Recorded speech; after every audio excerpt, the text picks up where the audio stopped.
जानकीकान्तस्मरणं नमः पार्वतीपतये गोपिका जीवनस्मरणं बोला पुंडलीक वरद हरि विठ्ठल जगद्गुरु शंकराचार्य स्वामी की, सद्गुरु ज्ञानानंद गिरि भगवान की जय। श्री गुरु महाराज की जय। श्री महामाई की जय। स्वामी जी महाराज की, समस्त साधु मंडल की, भारत माता की, पतित पावन दिव्य मधुर मधुर भगवन नाम की जय।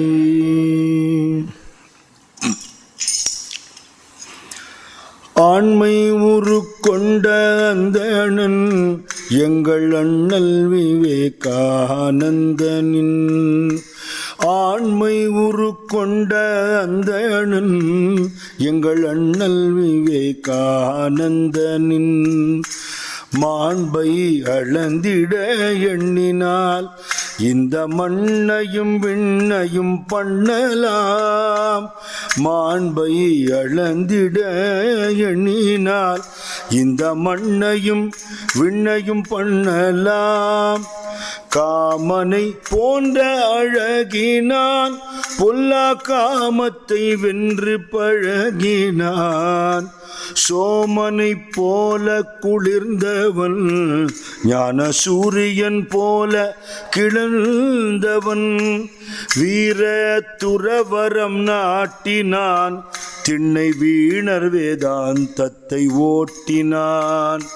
தீர செயல்களை நாடினான், இந்த தேச நிலை கண்டு வாடினான். கர்மத்தவனேறி காட்டினான், நல்ல காரியம் வீரியம் ஊட்டினான். மர்மம் பலி தரும் பூஜைகள் இந்த மதமல்ல என்றுண்மை பேசினான். உலகை வெறுத்து துறந்தவர், தெய்வ உள்ள கருத்தை மறந்தவர்.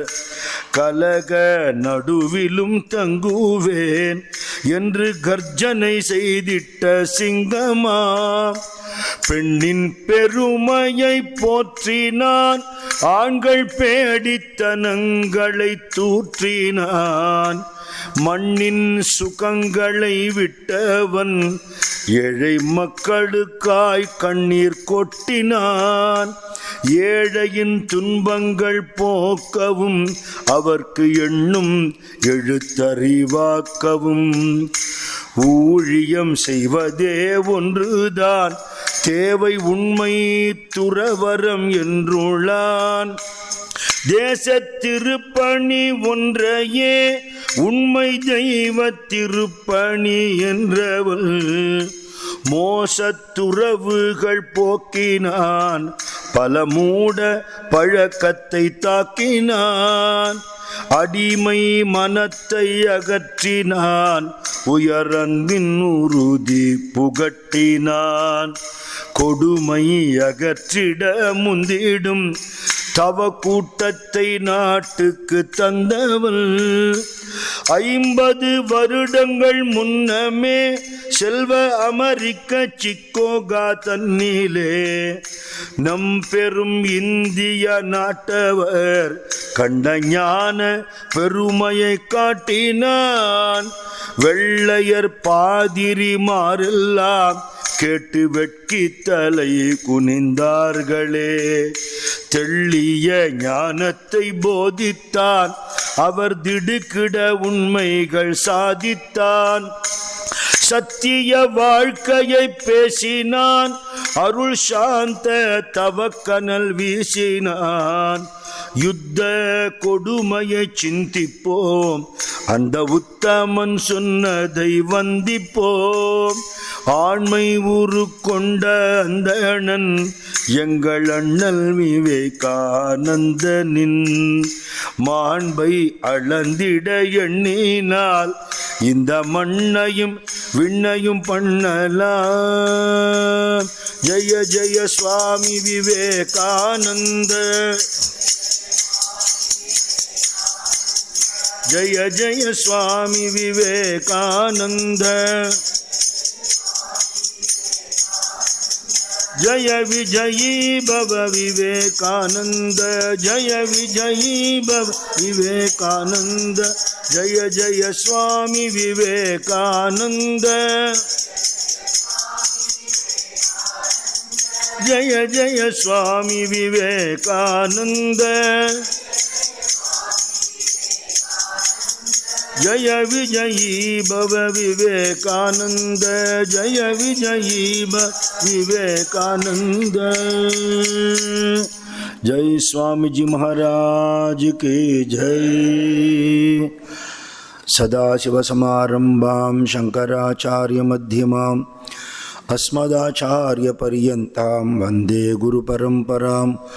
मंदस्मितमुकाम्बोजं महनीय गुणार्णवं मधुराभाषिणं शान्तं सर्वभूतदयापरं भक्तवात्सल्यजलधिं परमानन्दविग्रहं ज्ञानानन्दं प्रपन्नोऽस्मि निर्मलज्ञानसिद्धये.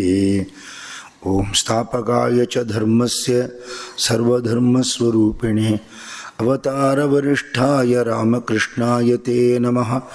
जननीं शारदां देवीं रामकृष्णं जगद्गुरुं पादपद्मे तयो श्रुत्वा प्रणमामि मुहुर्मुहुः. नमः श्रीयतिराजाय विवेकानन्दसूर्ये सच्चित्सुखस्वरूपाय स्वामिने तापहारिणे. सद्गुरुनाथ महाराज की जय.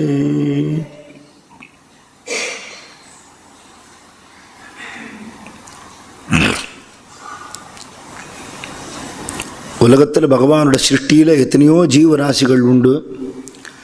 அதில் மேம்பட்ட உயிராக மனுஷ ஜென்மாவை சொல்கிறது உண்டு. இன்ப துன்பங்கள்ங்கிறது எல்லா ஜீவராசிக்கும் உண்டு. மிருகங்களும் கஷ்டப்படுறது, பட்சிகளும் கஷ்டப்படுறது, மனுஷாலும் கஷ்டப்படுறா. ஆனால் கஷ்டத்துக்கான காரணம் என்னன்னு சிந்தனை பண்ணி விடுபடுறதுக்கான சாமர்த்தியம் மனுஷனுக்கு மட்டும்தான் இருக்கு. பாக்கி ஜீவராசிகள்லாம் பட வேண்டியது பட்டு தான் ஆகணும். அதுக்கு விமோசனம் தெரியாது. துக்கத்துக்கு காரணம் என்ன, விடுதலைக்கு வழி என்னன்னு யோஜனை பண்ணுறதுக்கான ஒரு சாமர்த்தியமும் பாக்கியமும் வாய்ப்பும் மனுஷனுக்கு உண்டு. அதனால் மனுஷ ஜென்மாவை விசேஷமாக சொல்கிறா. ஆனால் செடி கொடிகள்லேருந்து ஆரம்பித்து ஒரு பிறவியாக வந்து மனுஷ பிறவி எடுத்திருக்கான். அது பேச தெரிஞ்ச விலங்காக ஒரு பிறவியாக ஆயிடாமல்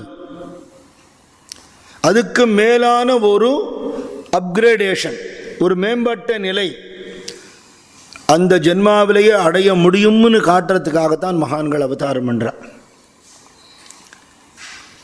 மனுஷனா பிறந்தவன் தனக்குள்ள இருக்கிற தெய்வீக நிலையை உணரணும் அப்படிங்கிறத திருப்பி திருப்பி நமக்கு சொல்றதுக்காக மகான்கள் மீண்டும் மீண்டும் பூமியில் அவதாரம் பண்ணிகிட்டே இருக்கா. வாஸ்தவத்தில் பகவானே தான் மகான்கள் ரூபத்தில் வரான். சம்பவாமி யுகே யுகேன்னு சொன்ன பகவான் ஞானித்து ஆத்மைவ மே மதம்னு சொல்கிறதுனால ஞானிகள் வடிவத்தில் சுவாமியே தான் வரார். திருப்பியும் நமக்கு மனுஷ உடம்பில் இருந்து கொண்டே மண்ணில் இருந்து கொண்டே விண்ணை தீண்டும் வித்தை, மனுஷ உடம்பில் இருந்துட்டே தெய்வீக வாழ்க்கை வாழறதுக்கு உண்டான ஒரு முறையை நமக்கு சொல்லித்தரத்துக்காக அதுதான் பிறவி பயன்னு சொல்லக்கூடியது. ஏதோ இருந்தோம், பிறந்தோம், தின்னோம், சண்டை போட்டோம், போய் சேர்ந்தோங்கிற மாதிரி ஒரு வாழ்க்கைக்கு மனுஷ ஜென்மம் எடுப்பானே, அது தேவையில்லையே இல்லையா? சத்குரு ஞானானந்த சுவாமி சொல்லுவார், ஒப்பில்லாத விலை மதிக்க முடியாத ஜென்மான்னு சொல்லுவார். துர்லப நரதேஹாச்சி பிராப்தி புனகா நமிலே ஹா கல்பாந்தின்னு ஒரு மகான் பாடுறார். இந்த ஜென்மாவை விட்டுட்டா திருப்பி மனுஷ ஜென்மா எடுக்கிறதுக்கு எத்தனையோ கல்பகோடி வருஷங்கள் ஆகுமா? அவ்வளோ சுலபத்தில் கிடச்சிவிடாதான். அப்போ இந்த கிடைச்ச வாய்ப்பை தவற விடாமல் நாம் இருக்கணுங்கிறதுக்காக நமக்கு நம்மளோட இருந்து பழகி நம்மளோட சுகதுக்கங்களில் பங்கு கொண்டு நான் வெறும் ஞான போதனை பண்ணிவிட்டு ஒருத்தர் கேட்க மாட்டான். சுவாமிஜியே சொல்கிறார், பசிச்சவனுக்கு பகவான் வரணும்னா ரொட்டி ரூபத்தில் தான் வரணுங்கிறார், ஆகார ரூபமாக தான் வரணும். அதனால் யாருக்கு என்ன வேணுமோ அந்த அல்ப தேவைகளை பூர்த்தி பண்ணுறதுக்கு, அவளுடைய துக்கங்களை தொடக்கிறதுக்கும் பற்றில்லாத அந்த ஞானிகள் முனைஞ்சு பாடுபடுறா. அது அவளோட வேலையா இல்லையா? எங்கேயோ காட்டுலையோ குகையிலையோ இருந்து தபஸ் பண்ணி எந்த பிரம்ம தத்துவத்தை உணர்ந்தாலோ அதுலேயே லயிச்சு இருந்துட்டு உடம்பு என்னைக்கு சருகு மாதிரி விழுறதோ விழுந்துட்டு போயிடலாம்னு இருக்கலாமே. அவளுக்கு என்ன தேவை இருக்குது? அங்கேருந்து இறங்கி வந்து நம்மளை மாதிரி உள்ள விவகார புத்தி இருக்கிறவாளோட பழகணும்னுட்டு இல்லையா? ஆனால் அது நம்மளோட கடமைன்னு சுவாமிஜி சொல்கிறார். ராமகிருஷ்ணா மடத்து சன்னியாசிகளுக்கு அவர் விதித்ததே சர்வீஸ் அண்ட் சாக்ரிஃபைஸ்னு, துறவும் தொண்டும்னு தான் விதிச்சிருக்கார். வாஸ்தவத்தில் யார் தொண்டு பண்ண முடியும்னா, யார்கிட்ட சாக்ரிஃபைசிங் மென்டாலிட்டி இருக்கோ அவள் தான் பண்ண முடியும். தியாக புத்தி இல்லாமல் சேவை எங்கேருந்து பண்ணுறது? எனக்குன்னு சுவார்த்த புத்தியோடு இருந்துவிட்டா பரத்தியாருக்கவா எப்படி நல்லது பண்ண முடியும்? வாய்ப்பே இல்லை. தான் தனதுங்கிறது இல்லாது போன அகங்காரம் மமகாரம் இல்லாத நிலையில் இருக்கிற ஒரு ஞானியால் தான் அடுத்த வாழ்க்கை உபகாரம் பண்ண முடியும். அந்த உபகாரங்கிறது லௌகீக உபகாரம் மட்டும் இல்லை, இதை தாண்டி பிறவியில் இருக்கிற பிரச்சனைகளை தீர்த்து வச்சு, பிறவிங்கிற பிரச்சனையே தீர்த்து வச்சு, இனி ஒரு பிறவி இல்லைங்கிற நிலையில் பிறந்தாலும் அடுத்த வாழ்வோட க்ஷேமத்துக்காக உழைக்கணுங்கிற ஒரு எண்ணத்தோட சுவாமிஜி சொல்கிறார், எனக்கு முக்தி வேண்டாம்ங்கிறார், எனக்கு மோட்சம் வேண்டாம்.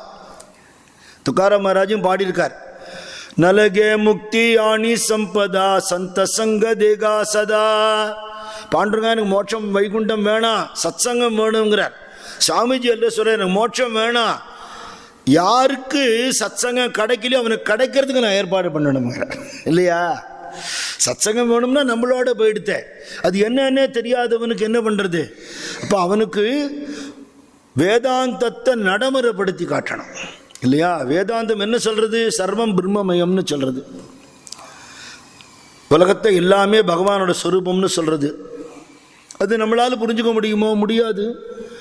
நம்மளை உடம்பாத்தான் பார்க்குறோம், எல்லாரையும் அப்படி தான் பார்க்குறோம். எது ஸ்தூலமாக தெரிகிறதோ அதை பார்க்குறோம், சூக்ஷ்மமாக இருக்கிறத பார்க்க தெரியலை இல்லையா? திருமூலர் சொல்வார், தேனுக்குள் இனிமை கருப்போ சிகப்போ. தேன் சாப்பிட்றேள், எப்படி இருக்கு? திதிப்பாக இருக்கு. திதிப்புக்கு என்ன கலர்னு கேட்டால் அவனை ஏற இறங்க பார்ப்பா. ஏண்டா திதிப்புங்கிறது ஒரு டேஸ்டடா, அது கலர் இல்லைப்பா. தேனுக்குள் இனிமை கருப்போ சிகப்போ, வானுக்குள் இறைவனை தேடும் மதியிலீர் அப்படிங்கிறார். எங்கேயோ அங்கே உப்பர்வாலா மேலே இருக்கான்னு பார்க்காத, ஆகாசத்தில் இருக்காங்கிறது உண்மைதான், அது தகராகாசம்ங்கிறது. வானுக்குள் இறைவனை தேடும் மதியிலீர், தேனுக்குள் இனிமை செறிந்திருந்தார் போலே ஊனுக்குள் இறைவன் ஒளிந்திருந்தானே. புஷ்பத்தை பார்த்தா தேன் தெரியாது, ஆனால் புஷ்பத்துலேருந்து தான் தேன் வருதுன்னு நம்ம படிச்சிருக்கோம். உலகத்தில் எத்தனையோ எக்யூப்மெண்ட்ஸ்லாம் வந்துடுத்து. இப்போது வேலை செய்யாமல் இருக்கிறது எப்படிங்கிறதுக்கு நிறைய எக்யூப்மெண்ட்ஸ் வந்துடுத்து. உட்காந்த இடத்துலேருந்து பட்டனை தட்டினா ஆற்றுல உழைக்கிற வேலையெல்லாம் மிஷின் பண்ணிவிடுறது. உடம்பு பெருசாக போயிடுதுன்னா பார்க்க சுற்றுக்குவோங்க, நான் டாக்டர் கோயிலை சுற்றுக்கோன்னு அவனும் சொல்ல மாட்டான். அப்படி வேலை செய்யாமலே சுலபமாக நிறைய வழிகள்லாம் வந்துடுத்து, நிறைய எக்யூப்மெண்ட்ஸ் எல்லாம் அப்பாரட்டஸ் எல்லாம் வந்துடுத்து. புஷ்பத்துலேருந்து தேன் எடுக்கிறதுக்கு தேனிக்கு தான் சாமர்த்தியம் இருக்குது. அது பகவான் அந்த சக்தியை கொடுத்துருக்கான், அது எடுத்து சேகரித்து வச்சுக்கிறது. அப்புறம் நம்ம மொத்தமாக அடிச்சுன்னு வந்துடுவோம் அதுக்கிட்டேருந்து. அப்படி தேனுக்குள்ள இனிமை இருக்கு, பூவுக்குள்ள தேன் இருக்கு, இந்த ஊனுக்குள்ள இறைவன் ஒளிந்திருக்கான்கிறார் திருமூலர். இந்த தத்துவத்தை சொல்றதுக்கு தான் சுவாமி திருப்பியும் வந்தார். மனுஷன் மேன் இஸ் டிவைன்கிறார் சுவாமி. மனுஷனுக்குள்ள தெய்வீகம் இருக்கு, அந்த தெய்வீகத்தை அவன் உணரணும். எப்படி உணர முடியும் அப்படின்னு கேட்டா, தன்முனைப்பு அற்று போனால், ஆணவம் அற்று போனால் தெய்வீகம் தென்படும். அவ்வளவுதான் விஷயம். டாக்டரை பார்க்க போனோம்னா டாக்டர் இன் அவுட்டுன்னு போட்டிருப்பா, அது அவுட்டில் இருக்கும். டாக்டர் உள்ளே வரும்போது நகர்த்திட்டு இன்னுன்னு பண்ணிட்டு உள்ளே வந்துடுவார், போகும்போது மாற்றிடுவார் இல்லையா? அது மாதிரி நான் தான்னு இருக்கு. ஒரு பேரை சொல்லி அது யார் சார், பாலாஜி யார் சார், நான் தான் அப்படின்னு நான் சொல்கிறேன். இது மாதிரி ஒருத்தர் சொல்லிட்டார் சத்குரு ஞானானந்த சுவாமிகிட்ட. சுவாமி கேட்டார், நானா தானான்னு கேட்டார். கிருஷ்ணமூர்த்தி யாரு? நான் தான். நான் கிருஷ்ணமூர்த்தியா தான் கிருஷ்ணமூர்த்தியான்னார். ஒன்றும் புரியலையே, தினம் தான் இந்த வார்த்தையை சொல்கிறோம், இதுக்கு இவ்வளோ ஒரு உள்ளர்த்தம் இருக்கா? சாமி சொன்னார், நான் நினச்சின்னு இருக்கோம், தான் தான் கிருஷ்ணமூர்த்தி, நான் போனால் தான் தெரியும்னார். இந்த ஆணவம் போகிறதுக்கு தான் இத்தனை சேவைகளும் இத்தனை சத்சங்கங்களும் திருப்பியும் திருப்பியும் திருப்பியும் பணியும் பணிவும் கொண்டு இருப்பார் சுவாமி. சேவையோடு இருக்கணும், பணிவோடு இருக்கணும். இந்த தத்துவத்தை நமக்கு காட்டி நம்ம ஒத்தொத்தரையும் நமக்குள்ள இருக்கிற டிவினிட்டி தெரியும்படியா பண்றதுக்காக மகான்களோட அவதாரம் நடக்கிறது. தான் தெய்வம்னு காட்டிக்கிறதுக்கு அவ வரல.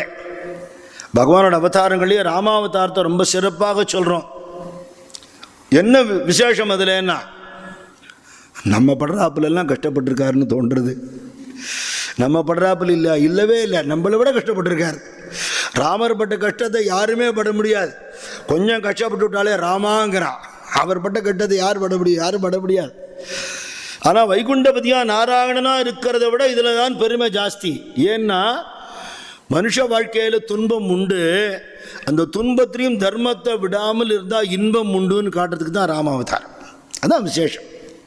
மானுடம் வென்றது காண்கிறார் கம்பநாட்டு ஆழ்வார். மனுஷ பிரிவு ஒன்றும் மட்டம் இல்லை, ரொம்ப ஒஸ்தி.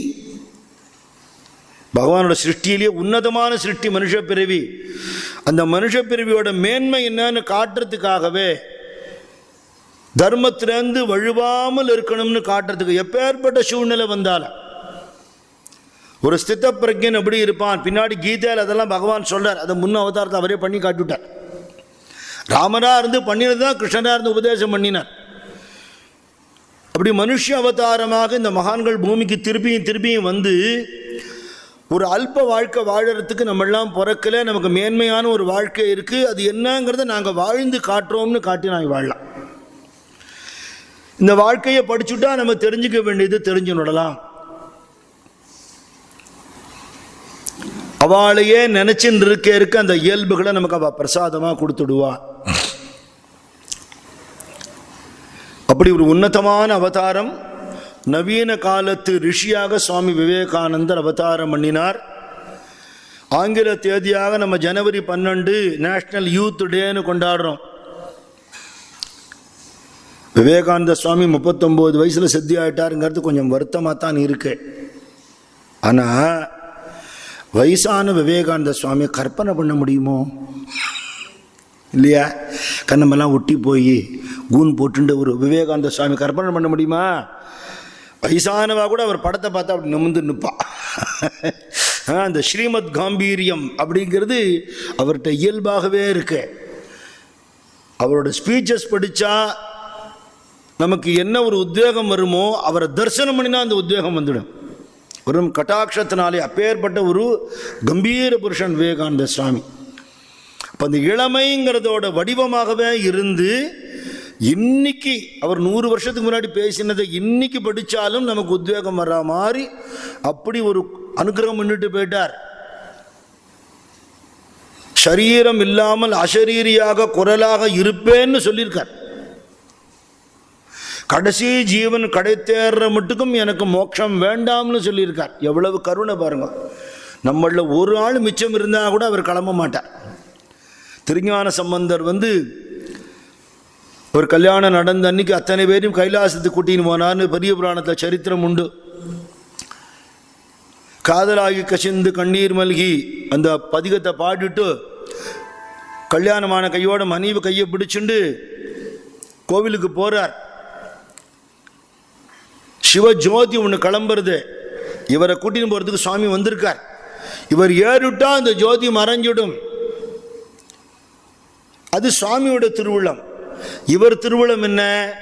யாம் பெற்ற பேரு பெருக இவ்வையகம்ங்கிறது மகான்களோட திருவுள்ளம். மனைவி கையை பிடிச்சு பின்னாடி நகர்த்தினார். அந்த கல்யாணத்துக்கு ஆசீர்வாதம் பண்ண வந்தவா, வேடிக்கை பார்க்க வந்தவா, மேளம் வாசிக்க வந்தவா, சாப்பிட வந்தவா, யார் வந்தாலோ எல்லாரையும் பார்த்து இப்படி கை காட்டினார் அந்த ஜோதியை நோக்கி. அவரோட வார்த்தைக்கு சைகைக்கு கட்டுப்பட்டு அத்தனை பேரும் இந்த ஜோதிக்குள்ளே போறா அத்தனை பேரும் மறைஞ்சு போய்டுறா. அப்படி சிவஜோதியில் கலந்து சிவ சாயுஜ்யத்துக்கு போகிறதுக்கான தபசு பண்ணவா நிறைய பேர் இல்லை. ஆனால் ஒரு மகான் நினச்சா அவ்வளோ பேர் அனுப்ப முடியும். அத்தனை பேர் அனுப்பிச்சுட்டு கடைசியாக மனைவியோட வெளியேறினார். ஜோதி மறைஞ்சதுன்னு பெரிய பிராணத்தை சொல்கிற மாதிரி கடைசி ஜீவன் கடை தேர்ற மட்டுக்கும் எனக்கு மோட்சம் வேண்டாம், உடம்பில்லாத குரலாக நான் இருப்பேன்னு சுவாமி சொல்லியிருக்கேன். எப்பேற்பட்ட ஒரு காருண்யமான ஒரு வார்த்தை. சுவாமிஜியை சிவ அவதாரமாகவே கொண்டாடுறது ராமகிருஷ்ண சம்பிரதாயத்தில் உண்டு. சாதாரணமாக குரு மகராஜ் அம்மா சுவாமிஜி மூணு பேரையும் பார்க்கும்போது எனக்கு எப்படி தோணும்னா, சிவன் கோயிலில் சோமாஸ்கந்த மூர்த்தியை பார்த்தாப்புல தோணும். சுவாமி அம்பாள் நடுவில் குட்டி முருகன் இருக்காப்புல. இங்கே உள்ள ஆர்டர் படி முதல்ல சுவாமிஜி வருவார், நடுவில் குருமராஜ் வருவார், இந்த பக்கம் அம்மா வருவார். அது ஒரு ஆர்டர். இங்கே இப்படி சிவமும் சக்தியும் சேர்ந்ததா ஸ்கந்தன் இருப்பது போல முருகனோட அவதாரம் தானே ஞான சம்பந்தர்.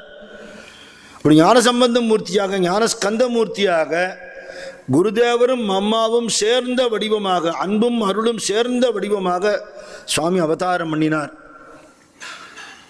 அவதார திதி இந்த வருஷம் பிப்ரவரி 2 வருது. பெங்காலி வழக்கப்படி பௌஷம் மாதம் இல்லையா,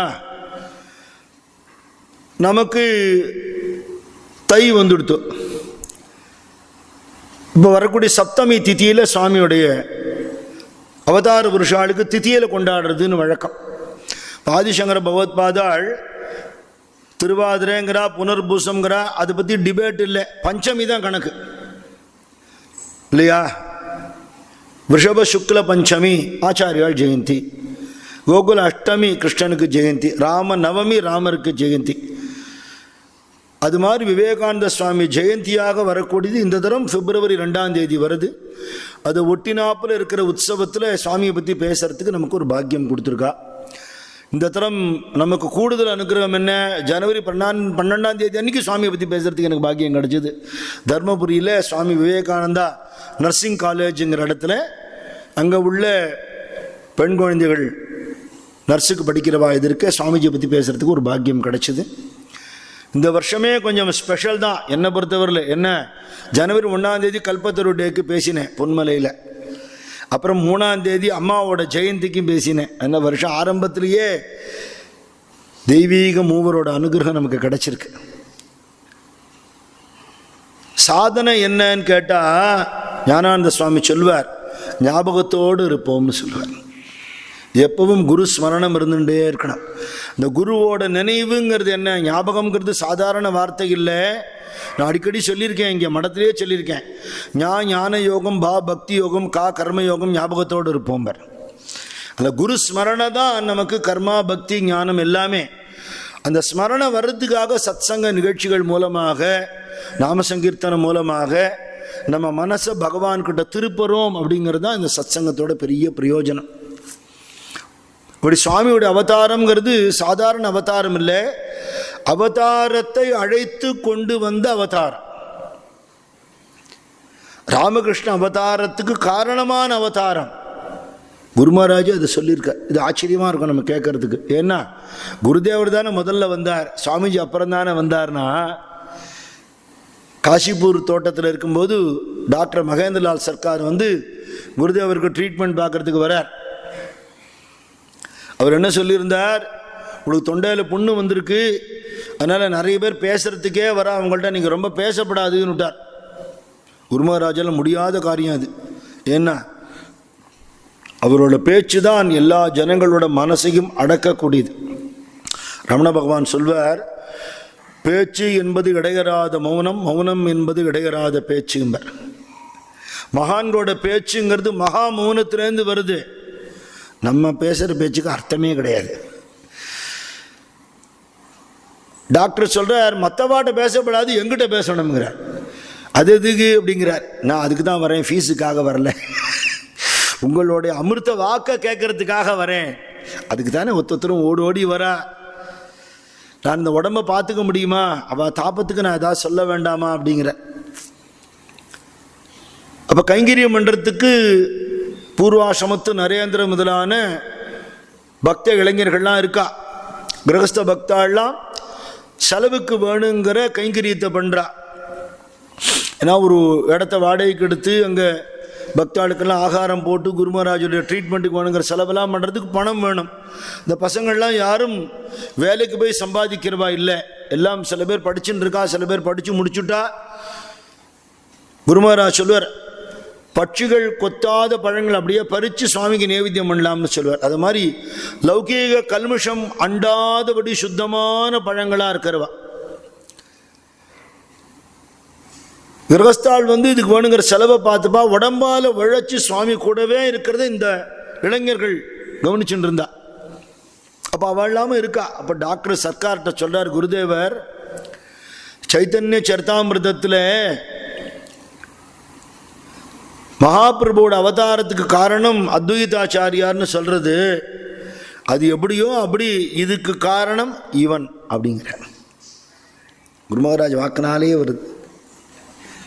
மகாபிரபு சரித்திரத்தில் அவர் பூமிக்கு வரணும்னு அத்வைதாச்சாரியார் பிரார்த்தனை பண்ணிட்டார்னு வருது. அத்வைதாச்சாரியார் யாருன்னா சைத்தன்ய மகாபிரபுவுடைய அண்ணாவுடைய வித்யாபியாச குரு. மகாபிரபு பிறக்கும் போதே அவர் தொண்டு கழவர், வயசானவர்.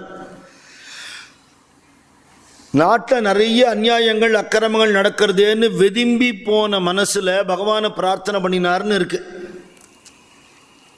எப்போ அக்கிரமம் நடக்கலை, நடந்துகிட்டே தான் இருக்கும். ஒரு பக்கம் தர்மம், ஒரு பக்கம் அதர்மம், ஒரு பக்கம் வெளிச்சம், ஒரு பக்கம் இருட்டு, இப்படி தான் இருக்கும். அக்கிரமம் நடக்கிறதேன்னு யாரை காரணம் நினைக்கிறோமோ அவளை வெய்யலாம், அது ஒரு ரகம். நமக்கு என்னப்பா எவனோ எப்படியோ போகிறான், நமக்கு தொந்தரவு இல்லாமல் இருந்தால் சரி, அப்படி இருப்பா சில பேர். இந்த அக்கிரமம் நடக்கிறத இதை தடுக்க என்னால் முடியலையே, தடுக்க முடிஞ்சவர் யாரோ அவர்கிட்ட பிரார்த்தனையாவது பண்ணுறேன், அது நம்ம பண்ண முடியுமே இல்லையா? பகவானே அக்கிரமம் நடக்கிறதே நான் பார்க்குறேனே, நீயும் பார்த்துன்னு தானே இருக்கேன், யாராவது சொன்னா தான் நீ வருவேன்னு இருக்கியா அப்படின்னா நான் சொல்கிறேன், தினமும் ஒரு தூரம் சொல்கிறேன். சாலக்கிராம பூஜை பண்ணும்போது ஒரு உத்தரணி தீர்த்தம் விட்டு துளசி தளம் போட்டு வைகுண்டத்திலேருந்து நீ வா சம்பவாமி யுகே யுகன்னு சொல்லியிருக்கியே, பூமிக்கு வா, அவதாரம் பண்ணு அவதாரம் பண்ணுன்னு அவதாரத்தை பிரேரணை பண்ணணும். கேட்டால் தான் அவதாரம் கிடைக்கும். அப்படி பிரார்த்தனை பண்ண பண்ண அந்த பிரார்த்தனையால் மகாபிரபு அவதாரம் பண்ணினார். பிற்பாடு அவரே அதை சொல்கிறார், இவர் கூப்பிட்டு தான் நான் வந்தேன்னு சொல்கிறார். ஆனால் சுவாமிஜி குரு மகாராஜுக்கு அப்புறம் தானே வந்தார், அவரப்போ வேண்டின்றார் இவர் வர்றதுக்கு அப்படின்னா அந்த கேள்விக்கு சுவாமிஜியுடைய அவதாரத்துக்கு முந்தின ஒரு சம்பவத்தை குரு மகாராஜா சொல்கிறார். அதில் இதுக்கான ரகசியம் ஒளிஞ்சின்னு இருக்கு.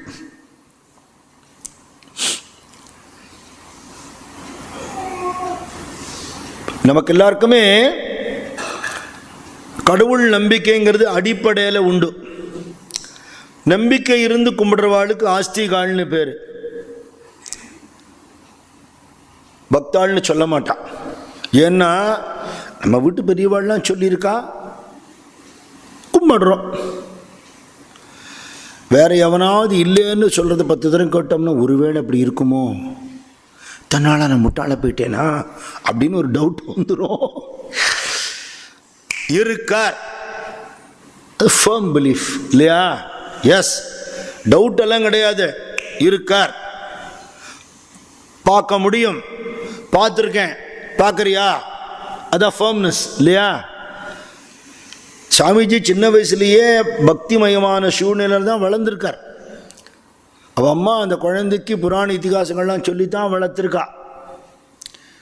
இன்றைக்கி எத்தனை குழந்தைகளுக்கு சொல்கிறதுக்கு தாய்மார்களுக்கு நேரம் இருக்குதுன்னு தெரியல, பாவம். சின்ன வயசில் கொண்ட கிரச்சில் விட்டுவிடுறா, அப்புறம் பெருசான உடனே பள்ளிக்கூடத்துக்கு அனுப்புகிறா, வீட்டுக்கு ஹோம்ஒர்க்கு, அப்புறம் டியூஷன். படிப்பு மேலே வெறுப்பு தானே வரும். பக்திக்கெல்லாம் ஏது நேரம், நமக்கு நேரம் இல்லையே இல்லையா? பகவானை நினைக்க நேரம் இருக்கா? சத் சங்கத்துக்கு நேரம் இருக்கா? வாழ்க்கையோட சாரம் என்னவோ அதை குழந்தைகளுக்கு சொல்லித்தரத்துக்கு மறந்து போய்டுறோம். சாமிஜி சொல்கிறார், இன்னைக்கு என்னென்னலாம் நான் தெரிஞ்சுருக்கேன்னு நீங்கள் நினைக்கிறாளோ இத்தனைக்கும் காரணம் எங்கள் அம்மா அப்படிங்கிறார். அவளுக்கு பட்ட கடனை நான் அடைக்கவே முடியாதுங்கிறார். ஒரு வீர சிவாஜிக்கு ஜீஜாபா எப்படி இருந்தாலோ அப்படி சுவாமிஜிக்கு புவனேஸ்வரி அம்மா தாயாரோட கடமை. மகாபரிவாளும் சிவன் சாரும் சொல்கிறா, ஒரு குழந்தைக்கும் பிரதம குரு யாருன்னா அம்மாவும் அப்பாவும் தான். அப்புறம் தானே வித்யாபியாச குரு வரார், அப்புறம் தானே ஞான குரு நமக்கு கிடைக்க போகிறார். முதல் குரு அம்மாவும் அப்பாவும் தான். அதனால் அவளோட கடமை அத்தியாத்மிகமாக தெய்வீக விஷயங்களை எளிமையாக சொல்லி வளர்க்குறது. நமக்கு இன்றைக்கி சத்சங்க ருச்சி உண்டாகி ஏதோ 4 நல்ல இடங்களில் போய் இதெல்லாம் சொல்கிறோம்னா எங்கள் தாயார் தகப்பனார் போட்ட விதை தான், அவன் ஆரம்பித்து வச்சது தான். சின்ன வயசுலேயே நான் அடிக்கடி சொல்வேன், வீட்டில் மகான்களுடைய திருவுருவங்கள் மாட்டி வைங்க. வேணா இயற்கை காட்சி, சில பேர் வீட்டை உள்ள நுழைஞ்சோன்னே கழுதையை போட்டிருப்பான், என்னை பார் யோகம் வரும்னு போட்டிருப்பான். கழுதையை பார்த்தா உதை தான் கிடைக்கும், யோகம் எப்படி கிடைக்கும்? விசித்திரமான படங்கள், சினிமாக்கார படங்கள், கிரிக்கெட் ஸ்டார்ஸ், தப்பு சொல்லலை. எதை பார்த்து நமக்கு ஒரு இன்ஸ்பிரேஷன் உத்வேகம் வரணுமோ, வாழ்க்கை அப்லிஃப்ட் ஆகணுமோ அந்த மாதிரி மகான்களை வைக்கணும். அதை பற்றி நாமளும் தெரிஞ்சுக்கணும், குழந்தைகளுக்கு சொல்லித்தரணும். அந்த அம்மா அப்படி சொல்லி கொடுத்துருக்கா. ஒரு தரம் சின்ன வயசில் ஸ்கூலில் கேட்டாளாம், நீ யாரா ஆக போறேன்னு கேட்டாளாம். சின்ன பையன் நரேந்திரன். வீட்டில் அப்பா பெரிய பணக்காரர், பெரிய வக்கீலவர், அந்த காலத்தில் பெரிய பங்களாவில் இருந்தவர். அவள் வீட்டுக்கு ஒரு கோச் வண்டி இருக்கும். அந்த வண்டி ஓட்டுறதுக்கு நல்லா மீசை வச்சுட்டு டர்பன் கட்டிட்டு ஒரு சவுக்கு வச்சுன்னு ஒருத்தன் இருப்பான், அது ஓட்டுற சாரதி. அவன் நம்மள்கிட்ட வேலை செய்கிறான்லாம் இவருக்கு தெரியாது. காரணம் என்ன, விஸ்வநாத தத்தர் பேர்பட்டவர்னா யாரையும் ஏற்றத்தாழ்வு பார்க்க தெரியாது. மனுஷனாக பார்க்கணும். ஏன் அப்படிம்பார், உனக்கும் பசிக்கிறது அவனுக்கும் பசிக்கிறது, அவனாக பார், யாரையும் தாரதமியம் பண்ணாத. இந்த ஆட்டிடியூட் எல்லாம் தான் சுவாமிஜிக்கு இருந்தது பின்னாடி. அப்பா அம்மா பேர்பட்டவா. ஆனால் இவர் மனசில் அந்த சாரதி ஒரு ஹீரோ மாதிரி வச்சுட்டு இருந்தாராம். ஸ்கூலில் நீ என்னவா ஆக போகிறேன்னு உடனே அந்த சேராட்டு ஓட்டுறவன் மாதிரி ஆகணும்னு சொன்னாராம். பக்குன்னு சிரிச்சிட்டாளா எல்லாரும். பொய் இப்படி சொல்கிறானே, இதில் என்ன தப்புன்னு அவருக்கு புரியல. சின்ன பையன் வீட்டுக்கு வந்து அம்மாட்ட சொன்னாராம், ஏம்மா அந்த சாரதி மாதிரி ஆகணும்னு சொன்னேன், அதுக்கு எல்லாரும் சிரிச்சிட்டாளே. தப்பு இல்லைடா, உனக்கு பிடிச்சிருக்கு நீ சொன்ன, சாரதி மாதிரி ஆகணும். எந்த சாரதி தெரியுமா?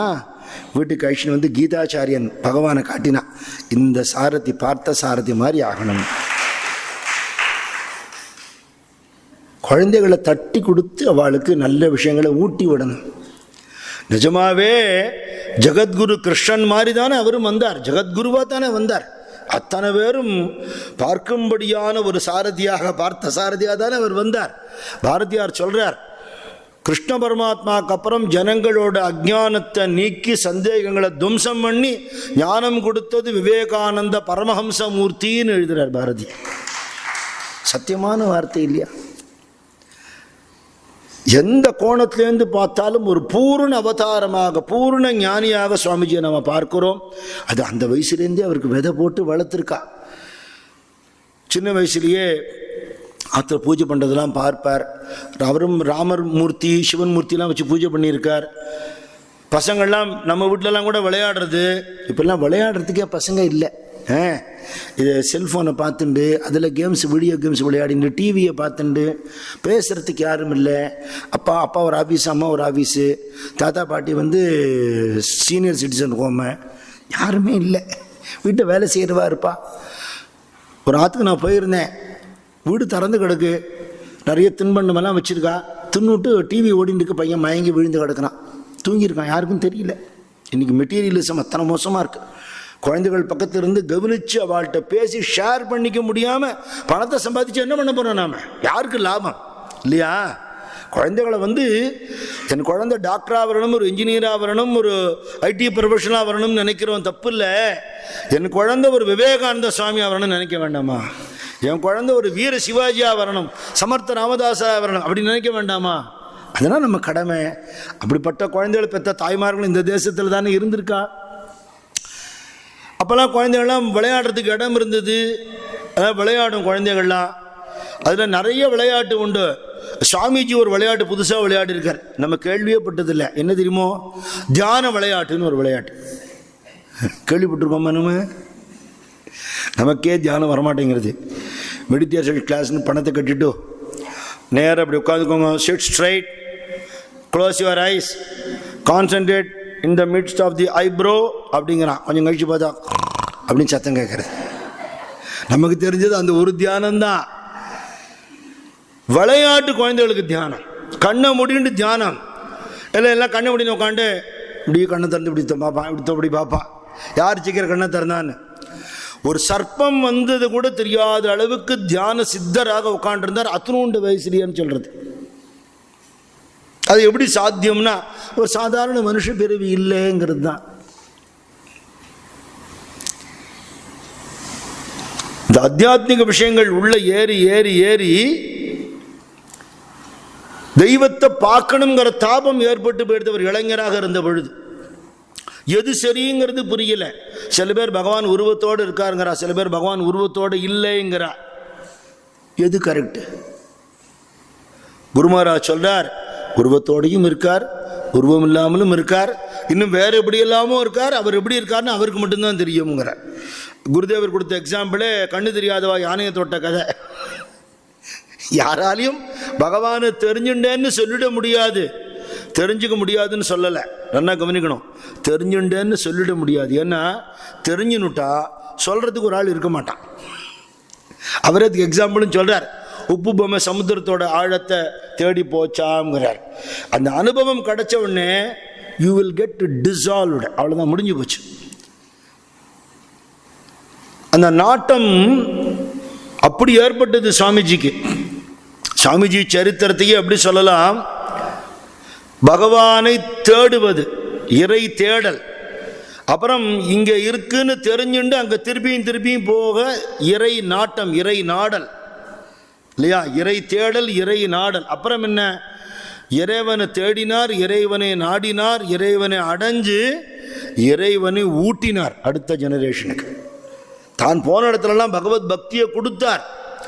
பகவானை பார்க்க முடியுமான்னு கேள்வி கேட்டார், பகவானை பார்த்தார், பகவானை பார்க்க வச்சார், பகவானை ஒரு ஜீவனையும் நமக்கு காட்டினார். இதான் சுவாமிஜியோட அவதாரத்தை அப்படி நம்ம மூணாக சொல்லலாம். இப்படி பார்க்கணுங்கிற தாபம் ஏற்பட்ட பொழுது அந்த காலத்தில் பிரசித்தமான மகான்கள் எல்லாம் போய் கேட்டார், கடவுள் கடவுள்னு சொல்றேளே நீங்க பார்த்துருக்கேளான்னு கேட்டார். கன்வின்சிங்காக யாரும் பதில் சொல்லலை. ரவீந்திரநாத் தாகூரோட அப்பா தேவேந்திரநாத் தாகூரை கேட்டார், நீ தியானம் பண்ணுவியாப்பா, அவன் கண்ணு அழகா இருக்கேன்னு. நான் கேட்ட கேள்வி என்ன, இவர் சொல்ற பதில் என்ன? கடவுளை பார்த்துருக்கிறான்னு கேட்டால் அவன் கண்ணு அழகா இருக்குங்கிறார். என் கண்ணு நல்லா இருக்கட்டும், அது என்ன விஷயம்? ஆன்சர் பண்ண முடியாது. சில பேர் சொல்ற, இல்லப்பா கடவுளை உணரத்தான் முடியும், பார்க்க முடியாதுங்கிறான். இப்போ பார்க்க முடியாத சாமிக்கா இத்தனை கோவில், இத்தனை விக்கிரகம், இத்தனை அபிஷேகம், பூஜை, அவ்வளவும் வேஸ்டா, அவ்வளவும் தண்டமா? இத்தனை பேர் பாட்டு எழுதியிருக்காள், அவ்வளவும் பொய்யா? ஒரு குழப்பம் வருதா இல்லையா? பார்த்தவா தான் பார்த்து எழுதி வச்சிருக்கா, பார்க்க முடியும்னு கன்ஃபார்மிட்டியோட யாருமே சொல்லலை. உலகத்தில் நிறைய ஏற்றத்தாழ்வுகளை பார்க்குறார். ஒருத்தன் கஷ்டப்படுறான், ஒருத்தன் சௌக்கியமாக இருக்கான், ஒருத்தன் ஆரோக்கியமாக இருக்கான், ஒருத்தன் வியாதியோடு இருக்கான், ஒருத்தன் நன்னா படிச்சிருக்கான், ஒருத்தன் முட்டாளாக இருக்கான். எல்லாத்துக்கும் மேலே ஒரு தலைவர்னு ஒருத்தர் இருந்து, பகவான் ஒருத்தர் இருந்தா அவர் ஏன் இப்படி விட்டு வச்சிருக்காரு உலகத்தை? அப்போ இல்லைன்னு நாஸ்திகம் சொல்றானே, இது நிஜமா? இப்படி ஒரு குழப்பமான மனநிலை இருந்தது. அப்போ பிரம்ம சமாஜம் ரொம்ப பிரசித்தமாக இருந்ததுனால கேசவ சந்திரசேனுடைய அற்புதமான பெங்காலியன் இங்கிலீஷ் ஸ்பீச்சுக்கு நிறைய பேர் போயிடுவா, அப்படி பேசுவார். அவர் ஒரு இப்போ ஃபியூஷன் மியூசிக்னு சொல்கிறாளே, அது மாதிரி ஒரு ஃபியூஷன் ரிலிஜன் ஒன்று பண்ணார். ஃபியூஷன்னா என்ன அர்த்தம் தெரியுமோ? கன்ஃபியூஷன் தான். கிறிஸ்டியானிட்டியிலேருந்து கொஞ்சம், இஸ்லாம்லேருந்து கொஞ்சம், கௌடிய சம்பிரதாயத்துலேருந்து கொஞ்சம், வேதத்துலேருந்து கொஞ்சம், எல்லாத்தையும் மிக்ஸ் பண்ணி புதுசாக ஒரு ரிலிஜன் உண்டாக்கினார். அதுக்கு ஒரு வரவேற்பு இருந்தது. புதுசாக ஒன்று பண்ணால் எல்லாரும் என்னன்னு பார்ப்பாடு இல்லையோ. அதில் பிரதானமாக பாடக்கூடியவராக சுவாமிஜி இருந்தார். சுவாமிஜி அப்படி பாடுவார், அவர் சகலகலா உள்ளவர், சர்வஜ்ஞ மூர்த்தி, பரமேஸ்வரன் இல்லையா, அவருக்கு தெரியாது என்ன இருக்க முடியும்? சிதார் வாசிப்பார், தபலா வாசிப்பார், பாட்டு பாடுவார். பிற்கால சரித்திரம், அவர் எப்பேற்பட்ட பேச்சு பேசினார், எப்படியெல்லாம் எழுதினார், என்னென்ன காரியங்களை சாதிச்சார்னு சொல்றது ஒரு ஞானிக்கு தெரியாத விஷயமே இருக்க முடியாது. அது அத்தனூண்டு வயசுலேயே அவர்கிட்ட இருந்தது. பின்னாடி ஒரு தரம் பாபுராம் மகராஜ் பிரேமானந்த சுவாமி குருமராஜ் பார்க்க போனபோது, நீ நிறையனை பார்த்துருக்கியா, நிறையன்ட்ட பேசியிருக்கியா அப்படின்னு ஒரு காமன் நேரத்துக்கு ஒரு தரம் நிறையன்னு குருதேவர் பேசுகிறார். யார் அந்த பையன்? எல்லாரும் பெரிய மகான், இவர் வந்து பார்க்க வர, இவர் யாரோ ஒரு பிள்ளையாண்டானை பற்றி திருப்பி பேசுகிறாரு. நீ பார்த்தது இல்லையா அவனை? நீ ஒரு தரம் பாரு. அவன் பேச்சு நீ கேட்டது இல்லையா? நீ ஒரு தரம் பேசி பாரு. உன் வயசு தான் இருக்கும் அவனுக்கு, இல்லை சின்ன பையன்தான் அப்படிலாம் சொல்கிறார். தெய்வீகமான விஷயம் பேசணும்னு வந்தால் ஒரு பிள்ளையாண்டானை பற்றி பேசுகிறாரேன்னு அவருக்கு ஒரு ஆச்சரியமாகவும் விசித்திரமாக இருந்தது. அப்புறம் சந்தர்ப்பம் வந்து அவர் பார்த்துட்டார். அவர் எல்லாரோடையும் பேசிட்டு இருக்கிறது இவரும் போய் உட்காண்டார். அப்புறம் பின்னாடி சொல்கிறார், 100க்கு 100 சரி அவர் சொல்கிறது. பார்த்துட்டா பார்த்துட்டே இருக்கணும் போல இருக்கும், பேச்சை கேட்டுட்டா கேட்டுட்டே இருக்கணும் போல இருக்கும், பாட்டை கேட்டுட்டா கேட்டுட்டே இருக்கணும் போல இருக்கும். அப்படி ஒரு ஆகர்ஷணம் இருந்தது அவர்கிட்ட. நாமக்கல் கவிஞர் பாட்டு தானே பாடினோம், ஆண்மை உரு கொண்ட விவேகானந்த சுவாமி பிறப்பினால காயஸ்த வகுப்பை சேர்ந்தவர். ஆனால் இவர் அந்தணன்கிறார். சரிதானா? ஆமாம் சரி. அந்தணன் என்போன் அறவோன் மற்றெவ்வுயிர்க்கும் செந்தன்மை பூண்டொழுகலான்னு தர்மமே வடிவமானவன் தான் பிராமணன். எந்த ஜீவராசிகளும் கஷ்டப்படத்தை சகிக்க முடியாமல் மனசு துடிச்சு உபகாரம் பண்றவன் தான் பிராமணன். அது சுவாமிகிட்ட இருந்தது. ஆண்மை உரு கொண்ட அந்தணன் எங்கள் அண்ணல் விவேகானந்தனின் மாண்பை அளந்திட எண்ணினால் இந்த மண்ணையும் விண்ணையும் பண்ணலாம். இந்த விண்ணையும் மண்ணையும் பண்ணின ஈஸ்வரன் யாரோ அவன் நினைச்சாதான் விவேகானந்த சுவாமியோட மகிமையை சொல்ல முடியும். வேற யாருக்கும் சாத்தியம் இல்லைன்னுட்டார் நாமக்கல் கவிஞர். விவேகானந்தர் பெருமையை ஒரே ஒருத்தர் தான் சொல்ல முடியும். யாரு? பிரபஞ்சத்தை சிருஷ்டி பண்ணின பகவானே தான் சொல்ல முடியும். அப்படின்னா அவரை பற்றி அவரே தான் சொல்லணும்னு அர்த்தம். அப்படி பல பேரை கேட்டு தவிச்சார். குருமராஜை பற்றி அவருடைய காலேஜ் லெக்சரர் மூலமாகவே கேள்விப்பட்டிருக்கார். ஒரு மில்டனோட பையத்தை பற்றி சொல்லும்போது இது மாதிரி உணர்வை கடந்த பேருணர்வில் இருக்கிற நிலைங்கிறது இயற்கையை பார்த்து மயங்கி போனதில் மட்டும் இல்லை, தெய்வீகத்திலையும் உண்டு. அப்படி ராமகிருஷ்ண பரமஹம்சர்னு ஒருத்தர் தட்சிணேஸ்வர் காளி கோவிலில் இருக்கார். யாருக்கு முடியுமோ போய் பார்த்துட்டு வாங்கன்னு ஸ்கூல்லேருந்தே அவருக்கு காலேஜ்லேருந்தே தகவல் வருது. அப்போ உடனே பார்க்க கிடைக்கல. அதுக்கப்புறமாக தெரிஞ்சவா வீட்டுக்கு வந்திருக்கார். பாடுறதுக்கு கூப்பிட்டா அவரை படிச்சுட்டு இருக்கார் பாவம் ஸ்டூடெண்ட்டை. சரி யாரோ பெரியவர் வந்திருக்கார் பாடானா இவர் தான் அந்த பரமஹம்சர்னு அவருக்கு தெரியாது. ஒரு பாட்டு பாடிட்டு வேலை முடிஞ்சவொடனே கிளம்பிட்டார். வீட்டுக்கு குழந்தைகள்லாம் வந்திருந்தா பாட்டு பாடினா பாடிட்டு ஓடி போயிடும் இல்லையோ, அந்த மாதிரி முதல் தரிசனம் அவருக்கு. ஆனால் அந்த தரிசனம் அவர் அறியாமல் உள்ளுக்குள்ள இம்பேக்ட் இருக்கே தவிர அவருக்கு அப்போ தெரியல. ஆனால் குருமராஜ் அப்படியே அந்த பாட்டில் மயங்கிட்டார். நான் தேடின்னு இருக்கிறவன் இவன் தானே அப்படின்னு அவருக்குள்ள இருக்கு. அதுக்கப்புறம் எல்லாரும் கடவுளை பார்த்துருக்காளான்னு கேட்டு வெறுத்து போன பிறகு இந்த தட்சிணேஸ்வரத்து பரமஹம்சரை பார்க்கலாமேன்னு போறார். குருதேவர் பின்னாடி சொல்றார், கல்கத்தாவிலேருந்து இப்படி ஒரு அலௌகீகமான இளைஞன் வருவான்னு நான் எதிர்பார்க்கலேங்கிறார். எல்லாம் டிப் டாப்பாக ட்ரெஸ் பண்ணிட்டு தசு புசுன்னு இங்கிலீஷில் பேசிண்டு ஒரு அரிஸ்டோக்ராட் ஃபேமிலியாக இருக்கிற மாதிரி தானே காட்டிப்பா. இல்லாதவா கூட இவர் நிஜமாவே அரிஸ்டோக்ராட் ஃபேமிலி தான். நல்லா படித்த பையன், வசதியானவர். சட்டைக்கு பட்டன் கூட போடாமல் தலை கலைஞ்சி போய் காலில் செருப்பு இல்லாமல் அப்படி வரார் உள்ள. இப்படி யார் இருப்பா? ஆத்தியாத்மிக சாதகால் அப்படி இருப்பா. சும்மா ஒரு கேள்வி கேட்டு கடவுள் இருந்தால் எதிர்க்க வர சொல்லு அப்படின்னு ஆஸ்திகவாதி சொல்கிறான். வேற வேலை இல்லையா உன் எதிர்க்க வந்து நிற்கிறதுக்கா சாமி இருக்கு? ஆசையை கூப்பிடுறவளுக்கு தானேயா வரும். விவாதம் பண்ணுறவன் எதிர்க்க காட்சி கொடுத்து நீ டிக்கு போடுறதுக்கு அவர் என்னத்துக்கு உங்ககிட்ட வரணும்? அவசியம் இல்லை, நீ நம்பவே வேண்டாம், போ, அவ்வளோதானே. பார்க்கணுங்கிற தாபம் இருக்கணும்.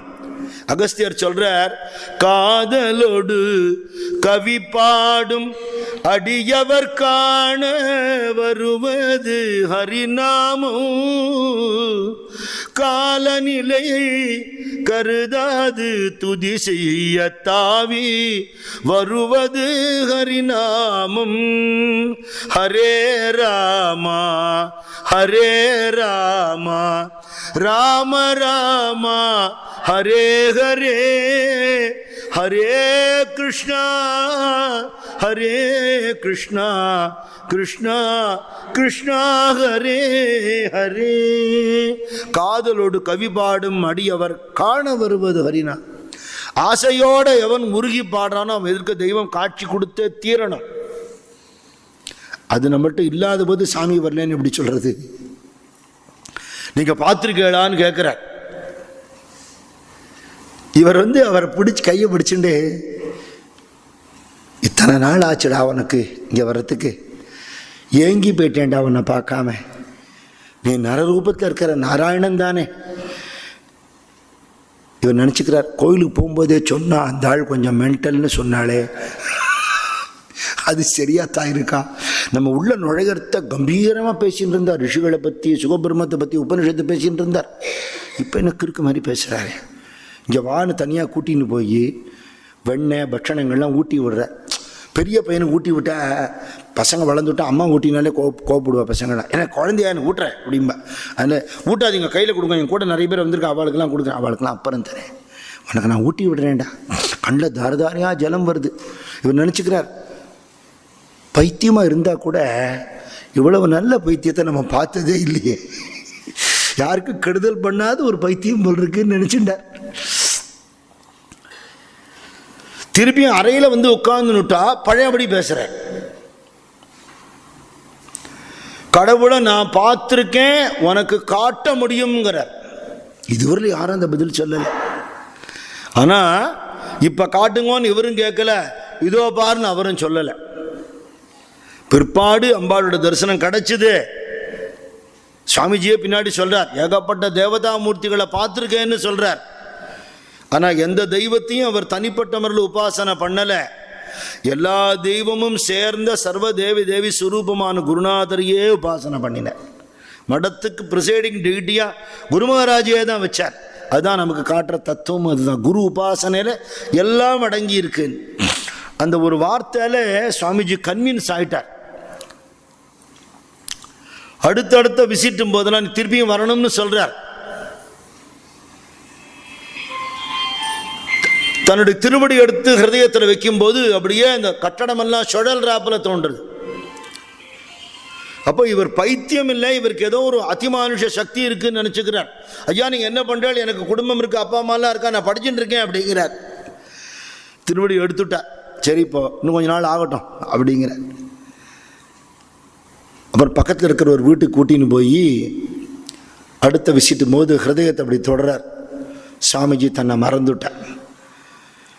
அந்த நேரத்தில் அவன் யாருன்னு நான் நினச்சிட்டு இருந்தேனோ அதுக்கான கேள்வியை கேட்டு அவன்கிட்ட பதில் வாங்கிட்டேங்கிற. அவன் யாரு, எங்கேருந்து இங்கே வந்திருக்கான், எதுக்காக வந்திருக்கான் அப்படிங்கிறது எனக்கு தெரிஞ்சுது. அதை நான் அவன்கிட்டயே கேட்டு ஊர்ஜிதம் பண்ணிட்டேங்கிறார். ஆனால் சுவாமிஜிட்ட அதை அப்போ சொல்லலை. பிற்பாடு சொல்லும்போது கூட அவன் யாருன்னு அவன் தெரிஞ்சுட்டானா அதுலேருந்து ஒரு வாரம் 2 வாரம் தான் இருப்பான், உடம்பை விட்டுடுவாங்கிற. இப்போ சுவாமிஜி யாருன்னு கேட்டால் நம்மெல்லாம் க்ஷேமமாக இருக்கணுங்கிற ஒரே காரணத்துக்காக